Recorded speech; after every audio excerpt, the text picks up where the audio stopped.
Okay,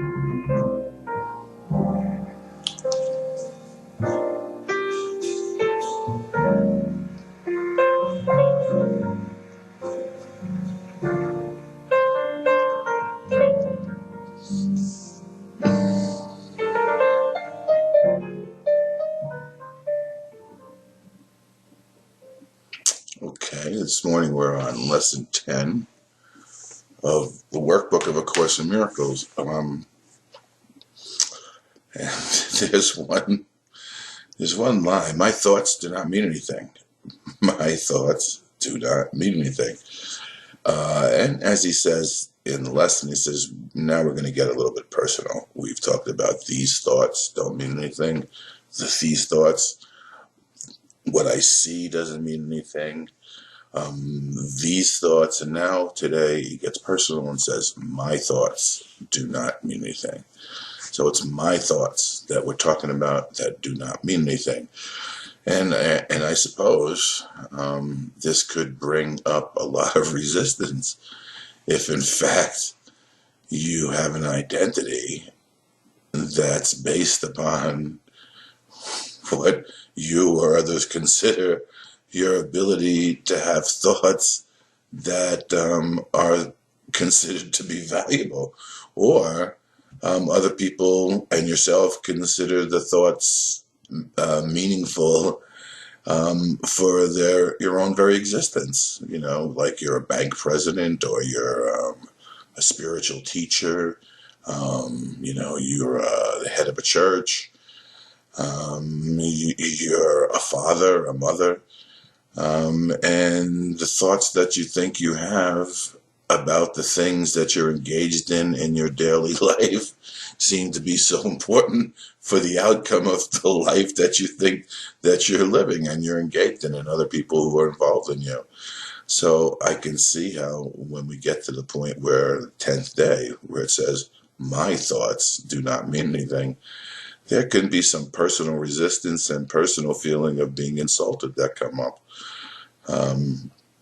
But remember, my thoughts do not mean anything. And you just asked once again, it's not about understanding. It's about the application of the idea in the manner that you're asked to apply it for the reason that you've embarked upon the actual doing of the workbook.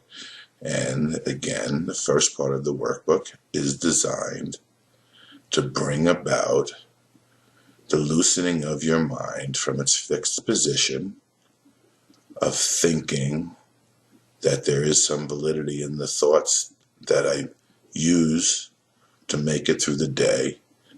And what we're attempting to do is undo the entirety of that thought system, so that perhaps you can begin to laugh about some of the ideas you've had, some of the things you've thought you've had to do in order to survive, and free yourself from the limitation of your own thinking, free yourself from the bondage of even thinking that the thoughts are actually thoughts, so we can get down below the surface sort of tension that listening to our own thoughts produces, and experience thoughts that are in line with the kingdom of heaven and the peace of God.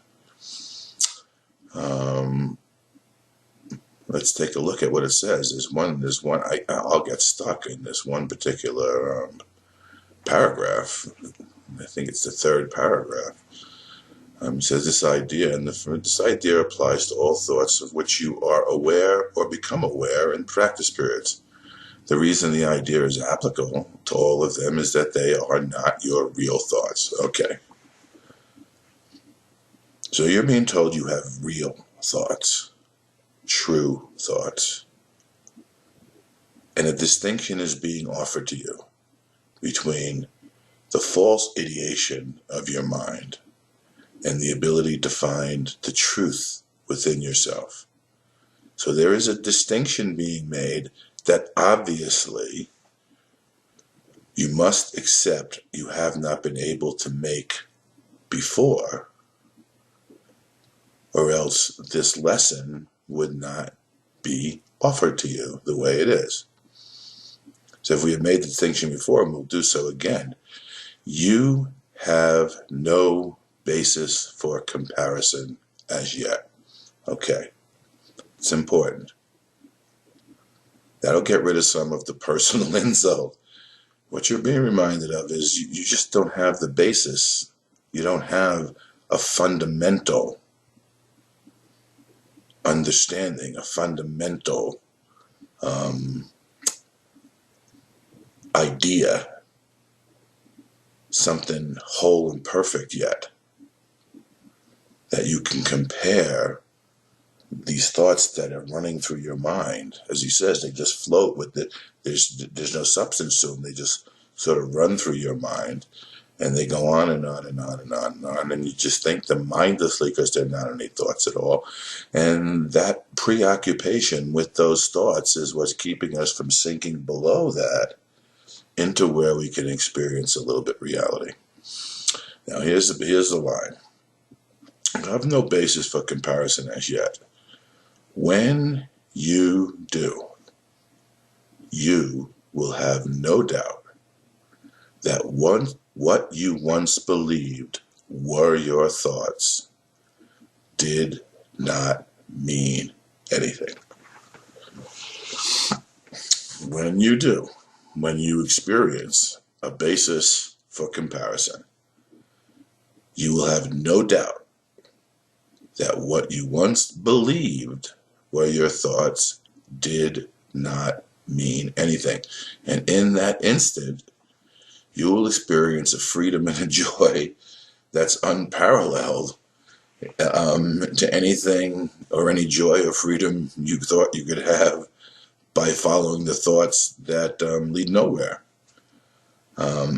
And I think it's important to recognize that you're being told, you're being offered something that's going to make a definitive difference.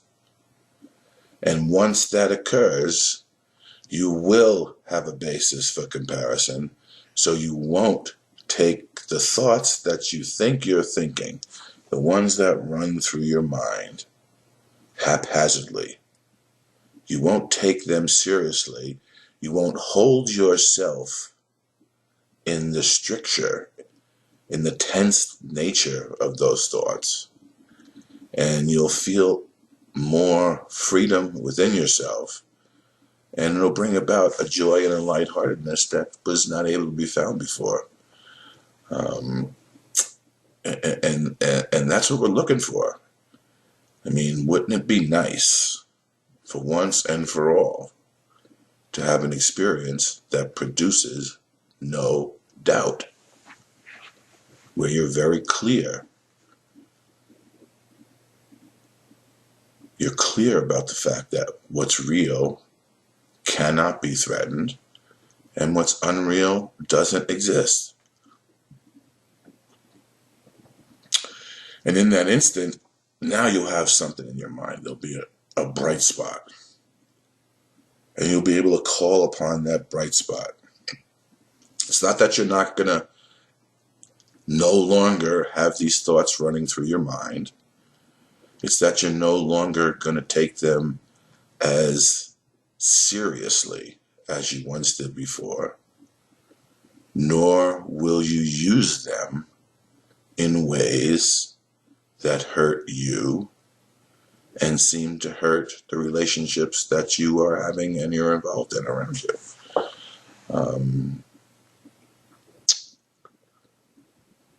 This aspect of the correction process began with the idea that the thoughts of which you are aware are meaningless. The ones that outside rather than inside, rather than within, and then stress the past and the present. Now we are emphasizing that the presence of these thoughts means that you are not thinking. And again, we're training our mind in a systematic way to look upon, to think about everything entirely different than we previously did before. And once you have this experience that produces no doubt, you're going to want to be able to continue to think along these new lines lines that produce experiences of reality, rather than have you continue seeking for what can't be found in places where it never was in the first place. So these exercises, we close our eyes for a second and we just introduce the idea. And he says further, this idea will help to release me from all I now believe.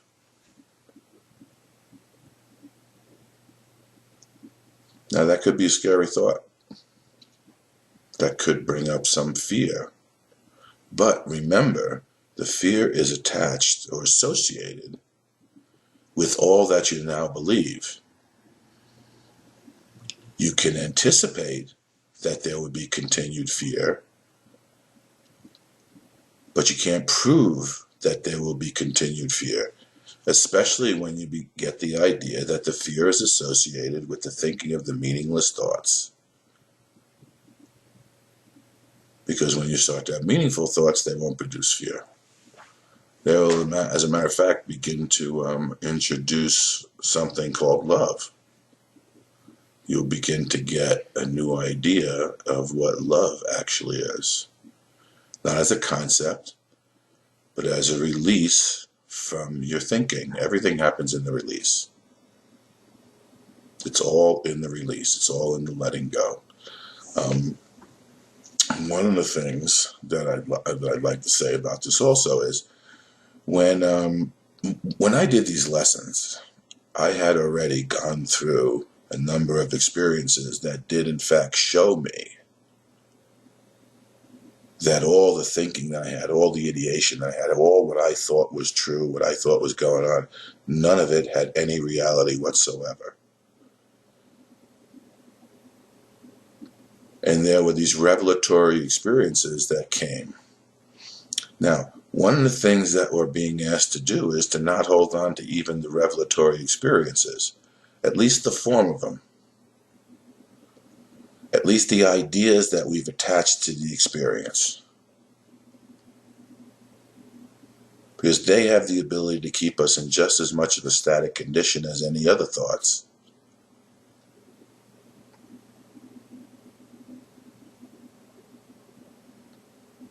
We want to learn to remove the frame that we have around the picture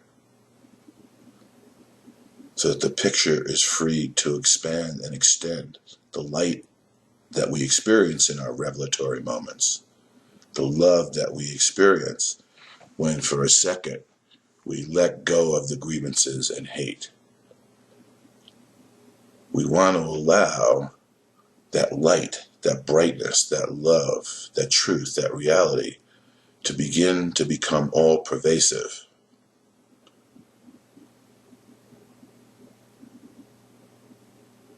And we do that by freeing our mind from all thoughts. Even the concepts that we use to justify the revelation that we have. None of our concepts are true. Salvation can be seen as release from concepts, and that's what this is hearkening to. So that's today's lesson. There's an interesting line at the bottom of what I'm reading from. Is this idea will help to release me from all that I now believe. If you are honest with yourself in making this distinction, you may be tempted to obscure it. And you may be tempted to obscure it because perhaps you haven't seen without a doubt that your thoughts are meaningless. And the ego is trying to maintain some sort of semblance of existence within you. But be honest. Be honest to the best of your ability to not exclude any of your thinking in what you're willing to let go of. Not that you'd have to find out if you don't have to let go of all your thinking as if you know what that is and there's a quantity of it that you want to get rid of. It's the willingness. It's always the willingness to follow the guidance, follow these directions as they're given. And it's your little willingness unites with the great willingness of the Spirit of wholeness and of Jesus, from whom these words come.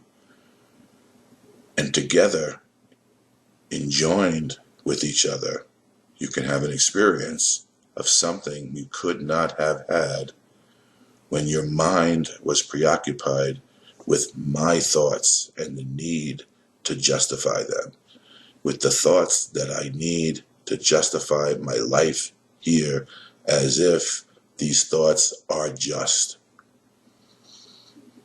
There's no need to justify your life, because God created you whole and perfect, and you need no justification for that, because there's nothing other than that to justify it against or to.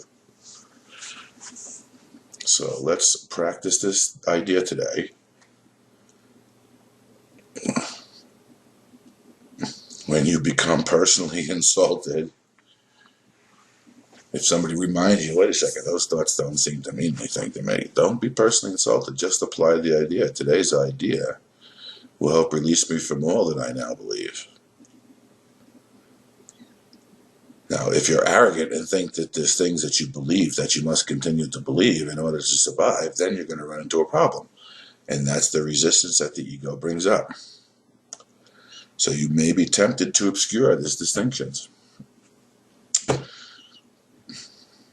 Resist not evil. Don't resist the temptation, just notice the temptation. And notice it's your own thought. So it doesn't really have the meaning that you give it that will cause you to have to follow it and do what it says. Meet the demands of your own thinking. That's not necessary. You're perfect and whole as God created you. There's nothing you could do about that. So that will be today's lessons. My thoughts do not mean anything. You have no basis for comparison as yet. When you do, you will have no doubt that what you once believed were your thoughts did not mean anything. And that will bring you a joy that is not of this world, and that you could not find in any of the thoughts that you did previously give meaning to. So that's today's lesson, and we'll be back again tomorrow.